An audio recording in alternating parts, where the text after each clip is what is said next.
बिस्मिल्लाहिर्रहमानिर्रहीम, अस्सलाम वालेकुम। आप देख रहे हैं हालात। मैं हूं सईद चौधरी। बहुत सारी खबरें हैं, खुशखबरियां हैं पाकिस्तानी कौम के लिए, पाकिस्तान की हुकूमत के लिए, मुसल्लह अफवाज के लिए।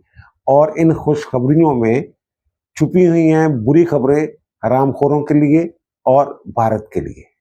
आज के व्लॉग में हम इनके सीने पे मूंग दलेंगे।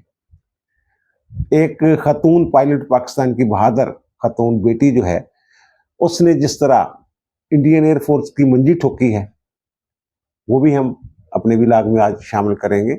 और भारत से फिर सरमायाकारी निकल रही है। यहाँ से ये सरमायाकारी निकल के कहाँ मुंतकिल होने वाली है। और पाकिस्तान ने जिन 11 चौकियों पे, मुख्तलिफ चौकियों पे 100 से ज़्यादा चौकियाँ जो छोड़ के भाग गए हो गए, 11 चौकियाँ ऐसी हैं जिन पे हमने पेशकदमी करते हुए कब्जा कर लिया था। वो 11 चौकियाँ जो हैं पाकिस्तान की आर्मी ने खाली कर दी हैं। वो कौन सी चौकी हैं और क्यों खाली की गई हैं? पहले तो इसी तरफ आ जाते हैं ना। ये एक साहब हरामखोर, वो ये कह रहा था, जनाब ये देखें, रात को भारत जो है उसने हमला किया हुआ था, मुख्तलिफ जगहों पे मिसाइल गिर रहे थे, लेकिन सुबह सोकर उठे तो जनाब फतह का जश्न मनाया जा रहा था पाकिस्तान में। ये होती है हरामखोरी। और हुजूर वाला, ये भारत जो है, अब ये देखें, दो पहलवान जो हैं वो कुश्ती लड़ रहे हैं।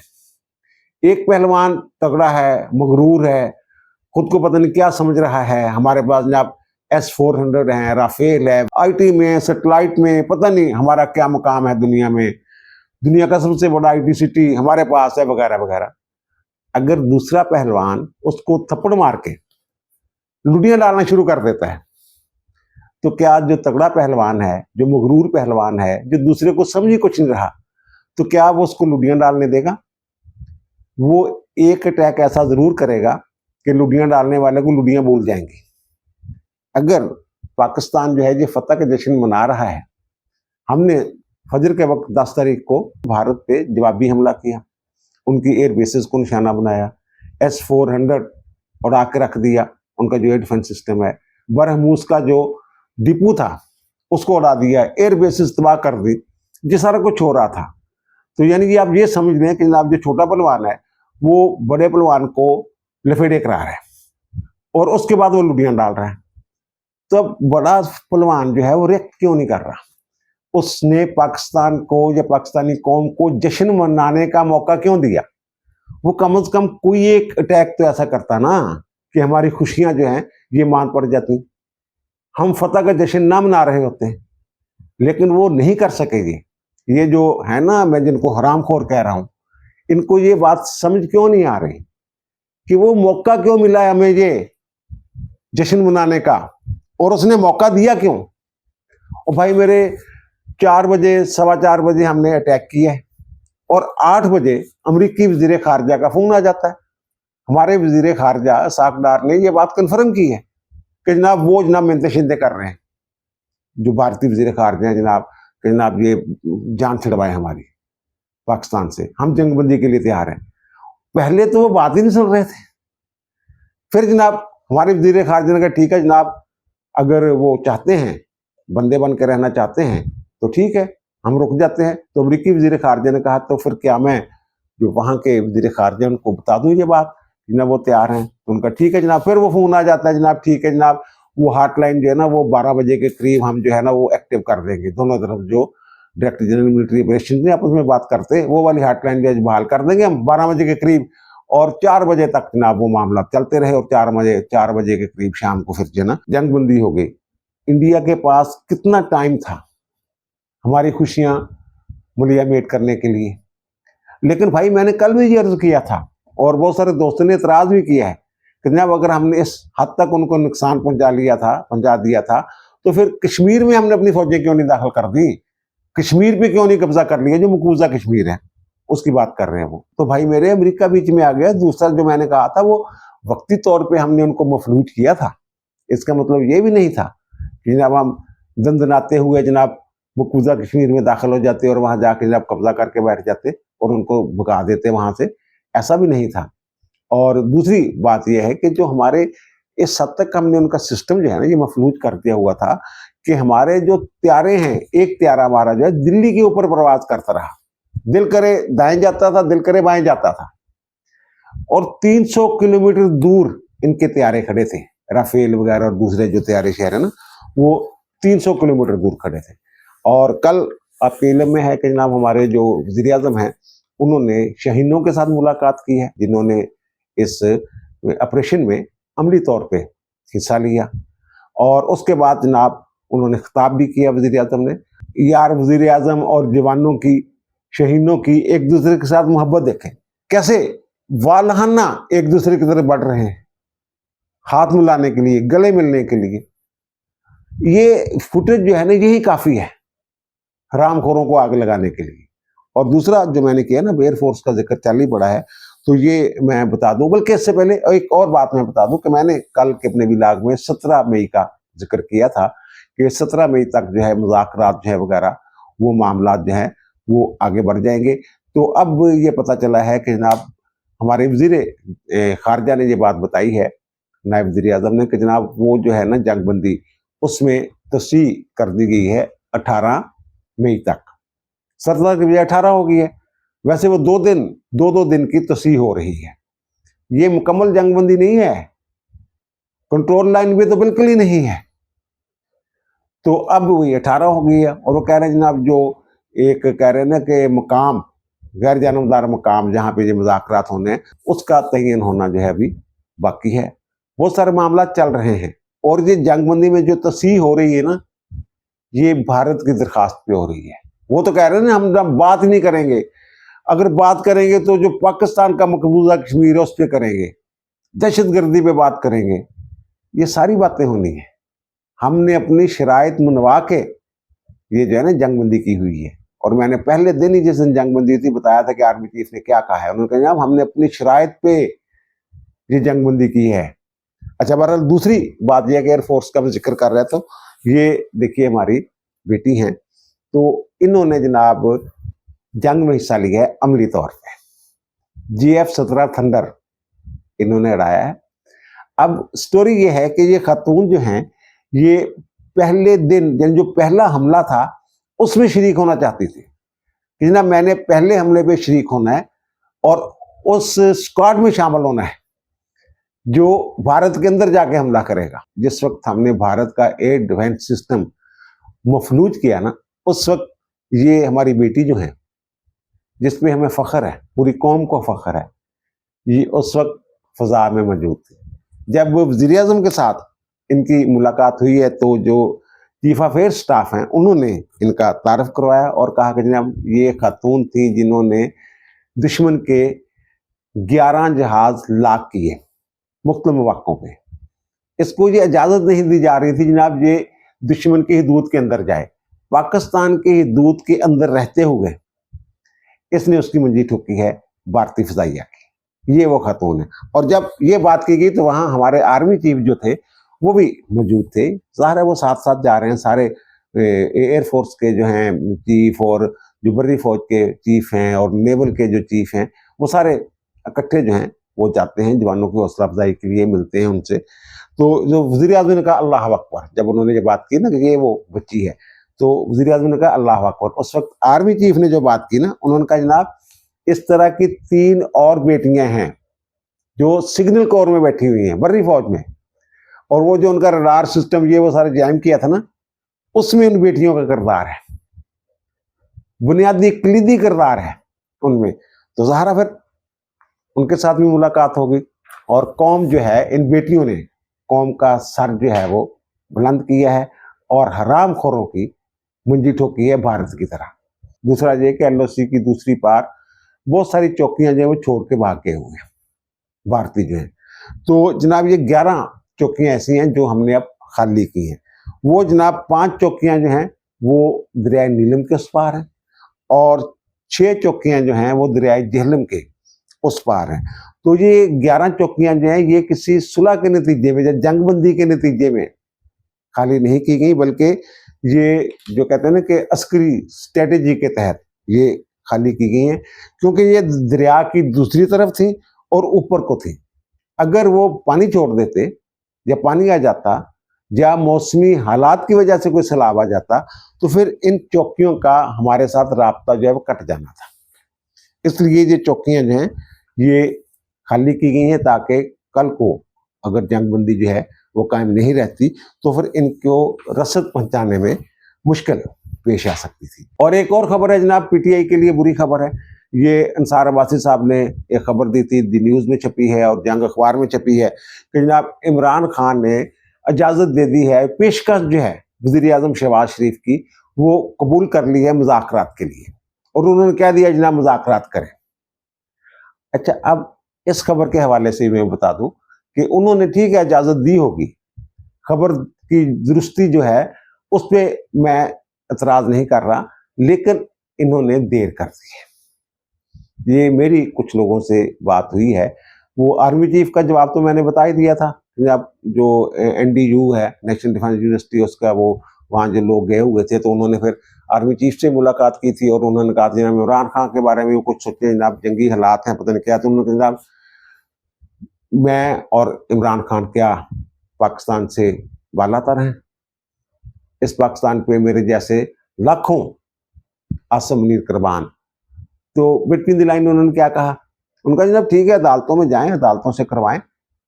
तो इस हवाले से मैं बता रहा हूं कि इन्होंने कर दी है देर मुज़ाकरात के लिए। तो ठीक है, सियासी तौर पर बातें शातें होती रहती हैं, लेकिन उसकी बुनियाद पे कोई रिलीफ मिल जाएगा, कोई डील हो जाएगी, नामुमकिन, ये हो ही नहीं सकता। और वो ये कह रहे हैं कि जनाब इमरान खान साहब जो हैं ये इररेलेवेंट हो गए इन हालात में, खास तौर पे 22 अप्रैल से लेके अब तक इन्होंने जो हरकतें की हैं उसके बाद। और अदालतों की जो बात है, ये इनकी जो शानदाना गुलजार हैं एमएनए, उन्होंने पहले ये कहा था कि जब इमरान नहीं तो पाकिस्तान नहीं। अब वो ये कह रही हैं कि जनाब हम दरवाजे तोड़ के इंसाफ के लिए अदालतों में घुस जाएंगे और जजों की ऐसी तैसी ये वो। तो इस रवैये के साथ क्या आप ये तवक्को कर सकते हैं कि अदालतों से इन्हें एक्स्ट्रा ऑर्डनरी, मैं इंसाफ की बात नहीं कर, एक्स्ट्रा ऑर्डनरी रिलीफ मिल सकता है? कतई नहीं। ये अपने पाँव पे खुद कुल्हाड़ी मार रही है। और अलीमा खानम जो कह रही है जनाब वो मुज़ाकरात की टेबल पे आ भी गए, तो इमरान खान ये कहते हैं कि मोदी से बात कौन करेगा? मोदी से तो इमरान खान ही बात कर सकता है भाई। उसने कहा था जनाब अगर मोदी जीत गया तो कश्मीर का मसला हल हो जाएगा, और फिर उसने कश्मीर का मसला हल कर दिया था। और भाई साहब ने ये कहा था कि मैं जंग छेड़ दूं, आधे घंटे के लिए जनाब उन्होंने कहा कि जनाब एहतजाज किया करना है। वो इमरान खान बात कर सकता है, ये बात नहीं कर सकते जिन्होंने बोलती बंद कर दी हुई है मोदी की, भारतीय फौज की। अच्छा, और एक मैं और बात बता दूं, भारत का तो ये हाल हो गया कि जो खरबों रुपए की वहां सरमायाकारी की हुई थी मुख्तलिफ गैर मुल्की फर्मों ने, वो सरमायाकारी खतरे में पड़ी हुई है। लोग वहां से अपना कारोबार जो है वो शिफ्ट करना चाहते हैं, कहीं और शिफ्ट करना चाहते हैं। वो डोनाल्ड ट्रंप साहब जो हैं वो खलीजी ममालिक, सऊदी अरब के बाद कतर और यूएई वगैरह दौरे के हवाले से आपको पता ही होगा कि आईटी के जो बड़ी बड़ी फर्में हैं उनके जो मालकान हैं, और एप्पल के जो मालिक हैं एलन मस्क वगैरह जो हैं वो भी उनके साथ साथ हैं। तो उन्होंने, ट्रंप साहब ने ये कहा है एप्पल कंपनी के जो मालिक हैं टिम कुक से कि भाई साहब आप जो है ना ये कारोबार जो है इंडिया में हो रहा है, ये बंद करें, निकालें यहाँ से इसको। वो कहते इंडिया आप बड़ा सियाना, कहते लोगों ने धियां पुत सियाने होंगे तो आप बड़ी सियानी है। वो कहते इंडिया आप बड़ा सियाना यार, थोनों की जरूरत है। और वो सबसे बड़ी जो है ना, जो सबसे ज्यादा एप्पल फोन जो है वो तैयार होते हैं, एप्पल कंपनी के आईफोन, वो भारत में तैयार होते हैं। अगर वो कह रहे हैं टिम कुक को कि ये मेरा दोस्त है, एक दोस्त की सीए से मैं कह रहा हूँ कि जनाब निकालें अपना यहाँ से सरमाया, तो ये सरमाया क्यों निकाला जा रहा है? और दूसरी बात ये है कि ये मुझे ये लग रहा है कि ये जो आईटी और आर्टिफिशियल इंटेलिजेंस की जितनी भी सनत है ना, ये यहाँ से शिफ्ट कर जानी है खलीजी ममालिक में। ये देख लीजिएगा, ये मेरी पेशगोई आप याद रखिएगा जो मुझे नजर आ रहा है। और दूसरी बात यह है कि आपको याद होगा कि मैंने एक तज्जिया दिया था, मैंने ये अर्ज किया था कि दुनिया की जो ताकतें हैं वो, जब मैंने कहा था ना भारत तनहा रह गया, कोई साथ नहीं दे रहा है सिवाय इसराइल के, तो उस दिन मैंने ये भी अर्ज किया था कि कोई भी दुनिया की ताकत जो है, छोटा मुल्क बड़ा मुल्क, वो अफोर्ड ही नहीं कर सकता एक इंतहा पसंद जुनूनी हिंदू रियासत।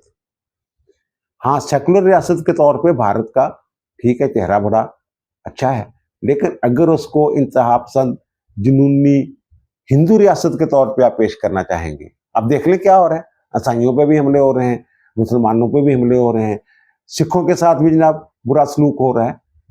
तो ऐसी रियासत किसी के लिए काबिल कबूल नहीं है। मुझे ये लग रहा है कि दुनिया कुछ शायद ऐसा ही सोच रही है।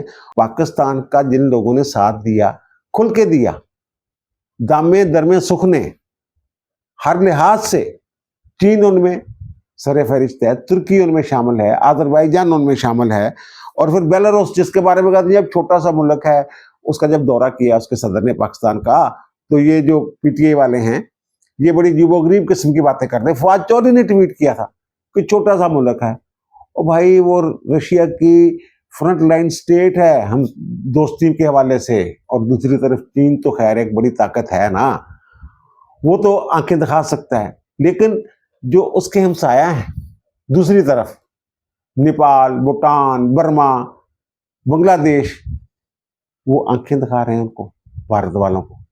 और वहाँ जो रियासतें हैं, सिस्टर स्टेट्स जिनको कहते हैं, जो वो थोड़ा सा रास्ता जो पट्टी जो है वो जो मुर्गे की गर्दन जैसी है, वो अगर कट जाती है किसी वजह से, वहाँ आज़ादी की तहरीकें भी चल रही हैं, और बहुत सारे जो ममालिक हैं वो क्लेम कर रहे हैं उन इलाकों पे अपना जो हमसाया है, लेकिन इनकी जो एक थी धौंस और धांधली से इसने कब्जा किया हुआ है और मामला चलाने की कोशिश करते हो, और बेचारे दुबके रहते थे।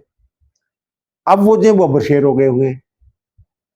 जो मैंने कहा था ना कि चाइना जो है कि एयरबेस जो है बांग्लादेश में बना रहा है इन्हीं रियासतों के पास, तो अगर वो एयरबेस जो है या वो अड्डा जो है वो तैयार हो जाता है, और फिर इस जो गर्दन है मुर्गे वाली जगह जो है, पट्टी जो है, उसको काटने में ये कामयाब हो जाते हैं, तो सारे जितने भी इर्द गिर्द ममालिक हैं सब ने बाज़ाब्ता तौर पे उन पे क्लेम कर देना है। देख लीजिएगा बांग्लादेश समेत। और दूसरा जो हमारे मुसलमान ममालिक हैं, तो उनको एक उम्मीद पैदा हुई है पाकिस्तान की इस फतह से, एवी मुबारकबाद नहीं दे रहे वो। और हमारे जो दफाई पैदावार के वजीर हैं उन्होंने ये कहा जनाब इतने आर्डर्स आ रहे हैं ना असले के, इस्लामी ममालिक से भी और दीगर ममालिक से भी, कि वो टास्क पूरा करना मुश्किल हो जाएगा पाकिस्तान के लिए। ये सूरत हाल बन गई हुई है। और भारत जो है वो, मैं फिर अर्ज कर रहा हूँ कि वो खाली हो रहा है सरमायाकारों से, और पाकिस्तान की तरफ रुझान जो है वो बढ़ रहा है। पाकिस्तान ने जो मनवाया है अपने आप को इस जंग में, तो उसके बाद क्या जरूरत है सऊदी अरब और दीगर जो मुस्लिम ममालिक हैं उनको कि जनाब दूसरे ममालिक की तरफ देखें, वो क्यों ना हमारी तरफ हाथ बढ़ाएं, और वो बढ़ा रहे हैं। और आखिर में मैं अर्ज करूंगा कि आलमी मीडिया को देख के और उनकी खबरें पढ़ के जो मैंने अखज़ किया है, दुनिया हैरान है कि पाकिस्तान ने क्या कर दिया है। ये अरब जो हैं ये इनके पास दौलत बहुत ज़्यादा है, और इस बात में कोई शुबा नहीं था। ये कहा जा रहा था पहले से ही कि जनाब ये ट्रंप को, अमेरिकी सदर को राम कर लेंगे, साथ मिला लेंगे। अगर ट्रंप साहब वहाँ जाके सऊदी अरब के कहने पे, तुर्किया के कहने पे अगर ये ऐलान करते हैं जनाब शाम पर से पाबंदियाँ उठाने का, तो ये इसमें कोई हैरत की बात नहीं है। उनके पास पैसा है, उन्होंने अरबों रुपए की सरमायाकारी का अमेरिका में वादा किया है, अरबों रुपए के दफाई माहदे हुए। उसके बदले में अगर शाम के लिए वो अमन मांग रहे हैं, पाबंदियाँ उठाने की जो बात की जा रही है कि अमेरिका ने पाबंदियाँ उठा ली, ऐलान कर दिया है, तो ये कोई जंबी की बात नहीं है। दौलत बहुत कुछ करवा देती है। और चीन जो है एक बहुत बड़ी ताकत है, इक़्तिसादी ताकत भी है, अब तो वो अस्करी ताकत के तौर पे भी उसका लोहा जो है वो मनवाया जा चुका है, माना जा चुका हुआ है। उसने मनवा लिए, पाकिस्तान के जरिए मनवा लिए। तो वो इस बात पे भी बहुत सारे लोग ये कह रहे थे अमेरिका जो है वो जो टैरिफ वाला रोला शोला नहीं पड़ा हुआ था, तो वो जनाब ज़्यादा देर नहीं टिक सकेगा अमेरिका। और टैरिफ वाला मामला भी दोनों ममालिक के दरमियान बड़ी खुश उसलूबी के साथ तय पा चुका हुआ है। इस जंग के असरात देखें, इम्पैक्ट देखें। अच्छा, पाकिस्तान ने भी पेशकश कर दी है जीरो टैरिफ के हवाले से, कि कुछ इन्होंने कहा कि ना हम भी जीरो टैरिफ। वो कह रहे हैं तजारत करनी है, तो पाकिस्तान ने भी कहा है अमेरिका से कि जनाब जीरो टैरिफ पे बात कर लेते हैं, हम भी कुछ चीज़ें मंगवाते हैं, कुछ बेचते हैं जीरो टैरिफ की बुनियाद पे। तो लेकिन ये जो मैं कह रहा हूँ ना कि वो आलमी मीडिया उसको देख के जो मैं तज्जिया कर रहा हूँ कि ये जो उम्मीद है ना कि पाकिस्तान इंडिया को इस अंदाज में नॉकआउट करेगा, इस पे सब हैरान है कि ये क्या कर दिया पाकिस्तान ने। इंडिया की बढ़ के ज़ाहिर है वो मुतासर थे उससे, इंडिया की बढ़कों से। तो पाकिस्तान ने जो किया है, अमली तौर पे जो करके दिखाया है, इस पे सब हैरान है। ये कोई बड़ी ताकत या कोई बड़ा मीडिया हाउस या कोई बड़ा सहाफी तज्जिया नगार जंग शुरू होने से पहले इस नतीजे की पेशगोई करने के काबिल नहीं था। ये हैरत है, ये खुशी है जो मैं कह रहा हूं ना कि जनाब दुश्मनों के सीने पे बैठ के मूंग दलनी है, ये वो वाली खुशियां हैं। अब दीजिए मुझे इजाजत, इंशाल्लाह दोबारा मुलाकात होगी नई खुशखबरियों के साथ। अल्लाह ताला आप पर, मुझ पर, हम सब पर मेहरबान रहे। अल्लाह हाफिज।